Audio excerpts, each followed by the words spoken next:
নিজের পায়ে নিজেই কোড়াল মারার চেষ্টা করছে একটি রাজনৈতিক দল।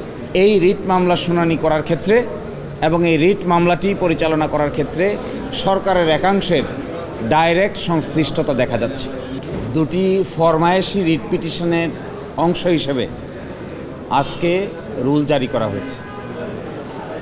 একটি রুল জারি করা হয়েছে জুলাই সনদ বাস্তবায়ন আদেশ এবং সংবিধানের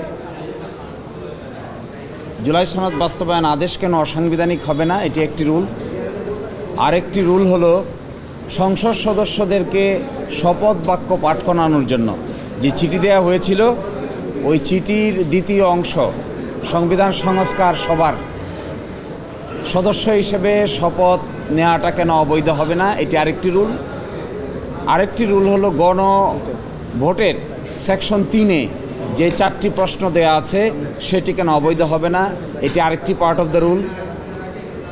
আর আরেকটি হলো ওই গণভোট অধ্যাদেশের তফসিলে 30টি ঐকমত্যের ভিত্তিতে যে 30টি সংস্কার প্রস্তাব করা হয়েছিল সেটিকে কেন অবৈধ করা হবে না, এটি হলো আরেকটি রুল।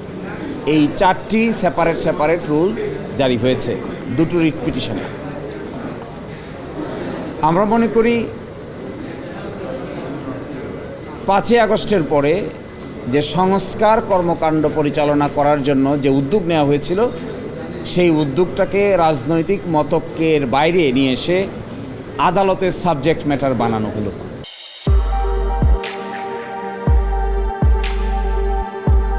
অতীতেও আদালতের সাবজেক্ট ম্যাটার বানানো হয়েছে যে সমস্ত বিষয়কে, যেগুলো রাজনৈতিকভাবে সেটেল করার বিষয় ছিল, তার কোনোটারই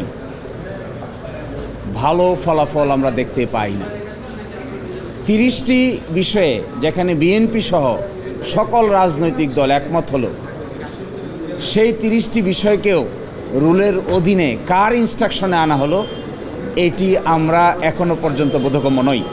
তবে আমরা দেখতে পাচ্ছি এই রিট মামলা শুনানি করার ক্ষেত্রে এবং এই রিট মামলাটি পরিচালনা করার ক্ষেত্রে সরকারের একাংশের ডাইরেক্ট সংশ্লিষ্টতা দেখা যাচ্ছে। ফলে আমরা ধরে নিতে পারি যে সরকার এই সংস্কার প্রস্তাবকে পার্লামেন্টকে বাইপাস করে কোর্টের মাধ্যমে সেটেল করে এক ধরনের স্থিতাবস্থা বা এক ধরনের সুবিধা নেয়ার জন্য চেষ্টা করছেন। আবার সরকারকে মাঝে মাঝে মনে হচ্ছে দ্বিচারিতা করছেন। এই দ্বিচারিতার অংশ হিসেবে গতকালকে তারা প্রস্তাব পাঠিয়েছেন যে ডেপুটি স্পিকারকে বিরোধী দল থেকে দেয়া হবে, নামের প্রস্তাব চেয়েছেন। অথচ ডেপুটি স্পিকারের এই বিরোধী দল থেকে দেয়া হবে, এটা একমত পোষণ করা হয়েছিল যে 30টি প্রস্তাবের মধ্যে এটাকেও আজকে রুলের অংশ করা হয়েছে। একদিকে বলছেন ডেপুটি স্পিকার দেয়া হবে, নাম দেন, আরেকদিকে নিজস্ব ইনস্ট্রাকশনে ইনডাইরেক্ট রিট পিটিশন দায়ের করে সংস্কার প্রস্তাবকে আদালতের সাবজেক্ট ম্যাটার বানাচ্ছেন। এটার নাম হলো দ্বিচারিতা। আমরা মনে করি এই যে একটি কাজ করানো হলো, এর মাধ্যমে নিজের পায়ে নিজেই কোড়াল মারার চেষ্টা করছে একটি রাজনৈতিক দল। যদি বাংলাদেশে জুলাই সনদ বাস্তবায়ন আদেশ না থাকে, 30টি কনসেনসাসের ভিত্তিতে সংস্কার প্রস্তাব না থাকে, গণভোটের প্রশ্ন অবৈধ হয়, তাহলে শেষ পর্যন্ত থাকবে কি? শেষ পর্যন্ত নির্বাচন থাকে, সরকার থাকে, নিজের গদি থাকে, সব কিছুই বড় ধরনের প্রশ্নের সম্মুখীন হবে। তো এই দায়িত্ব তাদেরকে নিতে হবে যারা এই প্যান্ডোরার বক্স ওপেন করাচ্ছেন। They have to take the responsibility on their shoulder. জাতীয় জীবনের এত বড় গুরুত্বপূর্ণ বিষয়কে ডিজাইন করে আদালতের সাবজেক্ট ম্যাটার বানিয়ে পার্লামেন্টকে পাশ কাটানোর যে কৌশল, এটি অতীতেও ভালো কোনো কৌশল হিসেবে প্রমাণিত হয় নাই। So again the same strategy is being administered by some group of people, and our reaction is this type of activity is neither desirable nor practicable.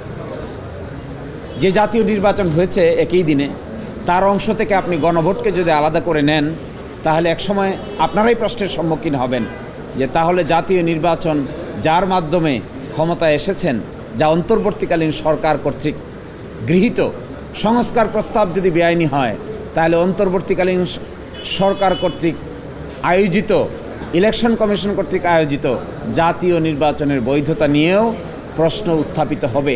আপনারা এর কনসিকুয়েন্স সম্পর্কে ভেবেছেন কিনা, না ভেবে কাজ করছেন কিনা, আপনাদের মধ্যে এগুলো নিয়ে অনুশোচনা আছে কিনা, আপনারা এগুলো আলোচনা করেছেন কিনা, এইগুলোই আমাদের কাছে সবচাইতে বড় $1 million question. So this writ petition is not only a simple writ petition, it attaches the future of the nation of Bangladesh.